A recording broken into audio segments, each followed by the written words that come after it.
Coming off of Vice City, we really don't know what to expect for the next installment in the Grand Theft Auto franchise. Where will we go next? Who would the main character be? Well, Rockstar ended up taking us to Los Santos for the next game, Grand Theft Auto San Andreas. When I first played this game as a kid, I instantly fell in love with it, but I wanted to revisit the original 20 plus years later to see if it still stands as my favorite GTA in the series, and as no surprise, it still does.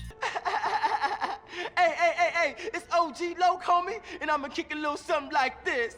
Hey yo, when I come through up in the place, you don't want me to come with a gun in your face. I spit it hotter than anybody in the world could do. That it's shit like sucks. Damn.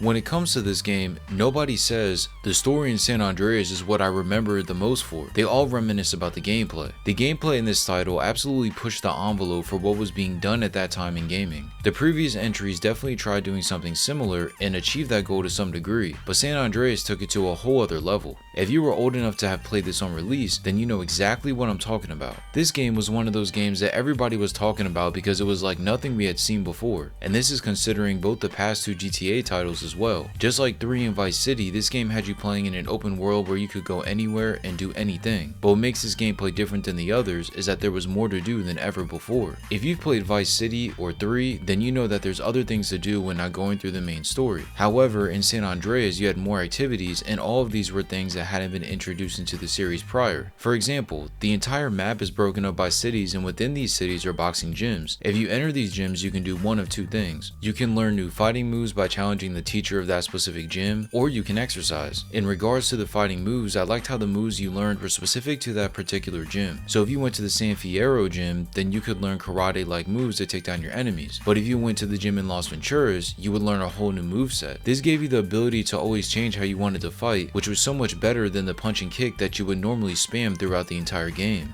Of course, you couldn't just press a button to learn the moves. You actually had to win in a fight against your mentor to learn the moveset, which was a nice challenge instead of just a quick upgrade like you might expect. It's worth noting that you had to have a certain amount of muscle in order to challenge the boxers. Yes, you heard that right. You can actually build muscle in this game. By performing either dumbbell curls or bench presses, you can build muscle up to an eventual cap. As you build more muscle, your physique will actually start to change and take shape, just like real life. I loved how as you built more muscle, you could increase the amount of weight that you could perform on those exercises. It gave you this sort of incentive to continually go to the gym and progress so you could eventually hit a new PR on the specific exercise. In addition, you could run on the treadmill or the bike, but I didn't use those as much, to be honest. Exercising doesn't seem like a big deal on the surface, but literally no other game at that time ever gave the player the ability to do so. For a game that is supposed to be realistic or a realistic depiction of actual life, this was a big step in actually making that a reality. I mentioned that you can build muscle, which would change how you looked, but another mechanic that I got to mention is the stats. Other than the muscle, you had various stats that would either increase or decrease based on certain actions. These stats included respect, stamina, muscle, fat, and sex appeal. Being able to change these made for some really cool tweaks to the gameplay. For me, the most memorable out of these was the fat stat. It was so funny to overeat to the point where CJ becomes this giant blob that runs around all over Los Santos. The fact that you can change how CJ looks just by working out or overeating was amazing. Again, we never had a game up until that moment that allowed you to change your physique in-game and not through a menu. Like you had things to do in the game in order to make that change. It was crazy, and it gets even better. By boosting your stamina, you'd be able to swim and run for long times, and by increasing your respect, you could get more members that you could recruit for your gang. This mechanic was kinda present in Vice City, but done way better in San Andreas. By recruiting gang members, you could get them to come with you during whatever mission or objective you were trying to complete. Being able to roll up on rival gangs with more than just yourself was so much fun, even if your members ended up getting killed pretty fast. Lastly, the sex appeal. Increasing your sex appeal was a stat that I didn't know I needed. Depending on your overall look, the appeal would be higher or lower. But what's funny about it would be the comments you would receive based off that level. So if you had a high sex appeal, women would compliment something about you. This could be your physique or outfit, but the comments were always positive. However, if you let yourself go and get fat or wear bummy clothing, then those same women would slander you, just like real life. This attention to detail was incredible to say the least. For me, this gave me the motivation to constantly change Carl to get the women to say these different insults because it was so funny. A huge change that was mainly felt back when this game first released was that you now had the ability to swim. If you played Vice City, then you already know that as soon as you touched the water, it was wraps. But now in San Andreas, swimming was a normal activity. You could swim in literally any body of water that was deep enough for you to go in. You could see the fish and other sea creatures when diving underwater, which was actually a cool addition. The devs even incorporated swimming into some of the missions, with you needing a certain level of lung capacity in order to complete it properly. Now that I mentioned it, there's a bunch of stats that aren't in the actual stats mini menu that will increase the more that you do it. This game leaned more into the actual RPG aspect than the other two titles did, while staying completely separate from being an actual RPG where your character has levels and all that other stuff. Another mechanic that I loved was the ability to romance different women. Over the course of the game, you'll meet various women in different areas that you have the ability to enter a relationship with. Once you start dating, you could take them to different places based on their personality. It's funny because if you choose the wrong place, the date would go absolutely terrible and your progress with that specific female would decrease. However, if it did go well, you would eventually be able to sleep with them, and with enough progress, you would unlock some cool things in game that would help you out. It's worth noting that you can't just romance any female. In order to romance these women, you have to meet certain requirements. Like for the woman in San Fierro, you have to have a high level of body fat or she won't date you. So you gotta be a fat ass in order to pull her. Again, this level of detail is unheard of for a game that is so old. To have different requirements to date women is just like real life, where not every woman is attracted to every man. Just a cool mechanic overall. Since Los Santos is a fictional take on California, you have gangs all over the city areas of the map. It's cool that you encounter any one of these gangs at literally any stop and can get into a gunfight immediately. It doesn't matter what day it is, what the time is, or if you're in the middle of a mission, the gangs will start shooting quick. It's ingrained in you from the start that any color other than green is bad. As soon as you've seen a baller, a rival gang that's always dressed in purple, you just want to shoot them. It's hard to explain, but it becomes almost instinct after a couple hours. There's so many cool features in this game, it seems never ending, but we're almost done. Just like the other stats, you can increase your driving and flying skills by attending schools for those respective stats. Between the driving and the flying school, I prefer the flying one a lot more. Maybe because I like to fly more than drive, but I thought that one was more fun. Within these schools, you had to complete little challenges that tell you the controls of how to fly and drive, and when completed, you would earn a bronze, silver, or gold medal for that challenge. These seem really annoying at first, but once you start understanding how they work, they're really fun. Once you do increase these stats, you'll notice the difference when flying and driving, as things just get gradually easier. It's more noticeable in the driving because you do that more, but regardless of which method of transportation you choose, it's all worthwhile. The gunplay in San Andreas is just like the other two games, but a bit more refined. Most importantly, the camera issue from Vice City has been fixed. In that game, when you wanted to turn the camera in a certain direction, you would go from third person to first person, which was really jarring, especially during the shootouts. But in San Andreas, Rockstar finally updated the camera to where when you move the analog stick, the entire camera would stay in third person and pan around Carl, which is what I expected from before.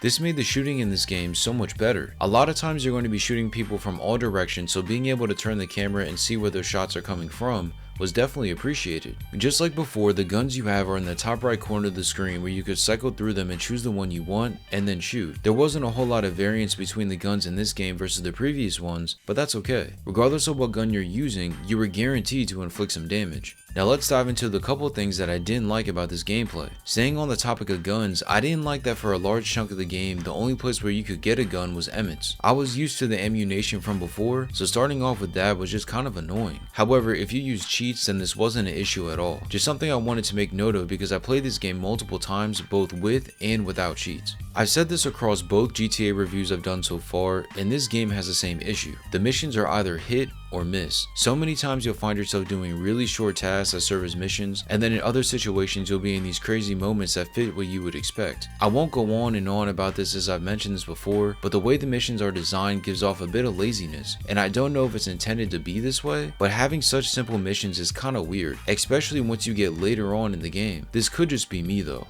The last thing I wanted to mention was all the traveling. Now I do know there's a skip trip function in this game, but that's not for every mission. Because of that, I was doing a lot of back and forth from mission to mission. Sure, driving certain cars and flying would be fast, but it still took time. For the most part, I would just use the jetpack and fly from the missions because it got me across the map the fastest. I think all this back and forth was felt the most when in the country area of the map. Not only was everything spread out, but the entire area was confusing to traverse. Everything seemed to kind of bleed together. Regardless, a better fast travel system was desperately needed, but since this game is so old, I understand why this was an issue. The gameplay for GTA San Andreas is absolutely fantastic. Of course, it's obvious that it's dated now, but it's still so much fun. The amount of creativity and innovation in this game compared to its predecessors makes this an absolute blast to go through. I think this gameplay is the core reason why everybody comes back to this game over and over, because it really is that good. Similar to Vice City, I thought this game did a great job at capturing the atmosphere of 90s Los Angeles. Of course, not everything is a one-to-one recreation, but I thought this game accurately portrayed the area. Everything from the buildings, people, and locations are all memorable for different reasons. Now, you're not going to see tons of beaches and palm trees like in Vice City, but that's what made it so good. The entire map of San Andreas was a lot more diverse in every way. When you left one area, it truly felt separate from the other. In Vice City, it just felt like it was all the same city, just a different place with a different name. But with this game, every area had things in it that made it stand out from the other locations. The beginning area had CJ's house and Grove Street, the country had Catalina's cabin, San Fierro had your garage, and Las Venturas had the casinos. These areas all looked and felt the part too. Just walking around inside the casinos and playing games felt exactly as it needed to. Rockstar could have easily just threw a building together and had some games that you couldn't play, but instead, what you saw and did in these casinos made these a place that you would actually want to revisit. And this wasn't just the case for the casinos, there's countless other things that were included in different areas that make this game feel right on point. To make things even better, the music is just as good as it was before. Matching the 90s hip hop at the time, listening to the radio while you completed missions was an absolute must. Hearing these iconic tracks from Ice Cube, Snoop Dogg, and Dr. Dre, along with so many other artists across the various stations, took the gameplay experience to an entirely different level. It's like you were dropped right into LA in the 90s. It was incredible. Everything from how people walked, talked, and dressed made complete sense. So many times in games we see NPCs and other characters just thrown together where you can tell there wasn't much effort put into them. I don't think that was the case in this game. Sure, there's tons of the same people walking around, but when they're different, they're different. Many times they're near each other as well, so you always get this mix of different people, making it feel like real life. The game's atmosphere was created exactly how I could have imagined it. It feels so different and unique from GTA 3 and Vice City, and that's all I wanted. Even as a kid, I remembered how it felt to just exist within this location. It all combined well together, and I can only imagine how somebody would feel going through this for the first time. The story for San Andreas isn't that memorable in regards to the plot, but it's the characters which I remember the most. The 4 Grove Street members, with you being Carl Johnson, followed by his brothers Sweet, Ryder, and Big Smoke, are all memorable. Like, by the time you beat this game, you won't be able to forget any of them. And that's just those 4. Don't even get me started on all the other side characters that are introduced later on. There's so many characters in all the locations that you'll remember as you encounter them, regardless of the mission. For some it's their look or design, but for the majority of them it's their personalities. So many times you'll get a group of them together and see all the personalities clash, making for interesting cutscenes. It gets boring seeing the same type of people in every cutscene. Having conflict between them actually keeps things interesting. Over the course of the story, the cast of the characters that kind of travel with you is small, but noteworthy. I think it's important to mention that this game seems like it's heading in a certain direction, only for it to go left and kind of stay there for the rest of the game. I think it's a great decision because it gives the player a reason to leave the starting area and explore the rest of the map. But if you liked how the beginning of the game was, then I would understand you not liking the remaining portion after. What I did enjoy about this story, similar to Vice City, was that you had returning characters from other GTA games appear in this. I won't spoil who they are since there isn't as much as before, but seeing them from the other titles was a nice surprise. It just reminded you that this game takes place in the future, and since I'm playing these games in story order, it just hit that much more. Seeing a character's progression from one game to the next doesn't seem important, but once you see it in action, you may learn to appreciate it. What's nice about the plot is how it's a slow build up to the overall goal that is made apparent partway through the game. You essentially work and work to do something and then solve the problem that was discovered early on. Once you do, it feels like everything you did up to that point was worth it. Nice and satisfying,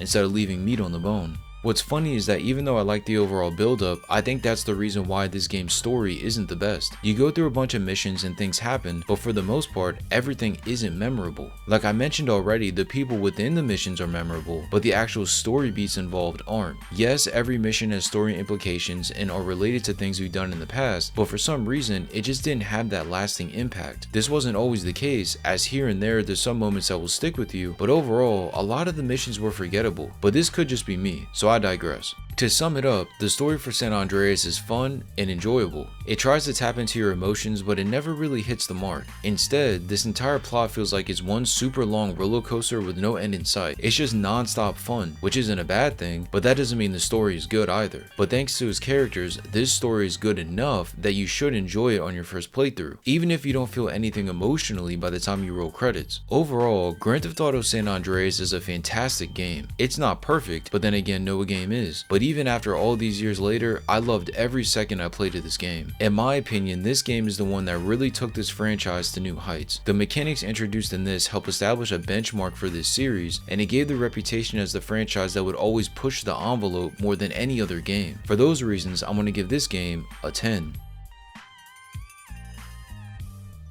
Everything in this game was done so well. The setting, gameplay, and story are all just a blast to go through. This is one of those games that's just fun. You don't have to think when playing this. Just open up the game and enjoy yourself. No other game was doing what San Andreas was at the time of its release, and that's what makes it that much more impressive. Of course, there's some minor things that I didn't like, but honestly, I couldn't find much to critique. I think that if someone has played any of the other games and you didn't like this one, it just boils down to personal preference, because I think this game is just amazing. Even over 20 years later, this game is still my favorite in the series, and now you know why. What did you think about Grand Theft Auto San Andreas? Have you played this, or are you hearing about this for the first time? Let me know in the comment section below, and if you enjoyed this video, feel free to watch one of my other reviews right here.